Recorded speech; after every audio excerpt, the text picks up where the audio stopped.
కానీ ఈరోజు గోదావరి జలాలనే మూసీలో పారిస్తాను అని చెప్పి ముఖ్యమంత్రి చెప్తుంటే మీ వైపు నుంచి సహకారం ఉండాలి కదా.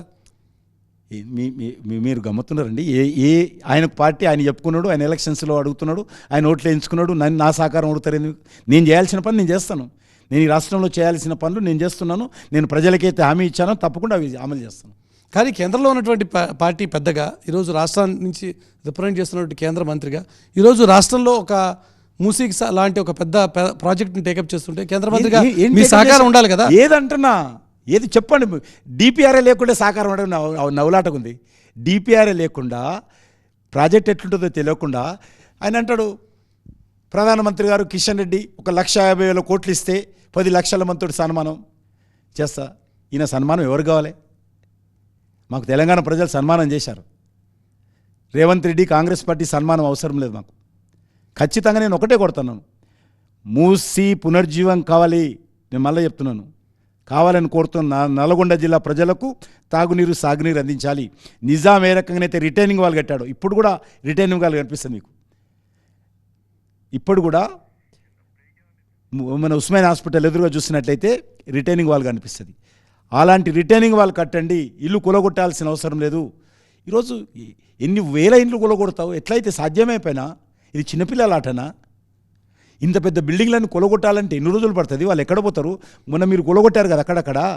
ఎక్కడైనా ఒక్క కొలగొట్టిన ఇళ్ళ దగ్గర ఒక్క దగ్గరన మీరు అక్కడ ఉన్నటువంటి ఆ యొక్క కొలగొట్టినటువంటి చెత్త ఎత్తేసారా? ఎక్కడిదక్కడ ఉన్నది. కనీసం అది కూడా చెరువుల దగ్గర మేము హైడ్రా పేరు మీద కొలగొడుతున్నాం అన్నారు కదా, ఆ డిబ్రీస్ ఎత్తారా? ఎక్కడన్నా డిబ్రీస్ ఎత్తారా? డిబ్రీస్ ఎత్తేటువంటి కనీసమైనటువంటి ఇంగిత జ్ఞానం లేదు ఈ ప్రభుత్వానికి. మేము ఏదో బ్యూటిఫికేషన్ చేస్తాం, పునర్జీవం చేస్తామంటే ఆహా అని చప్పట్లు కొట్టుకుంటూ కూర్చోమంటారా? అసలు అర్థం ఉందా?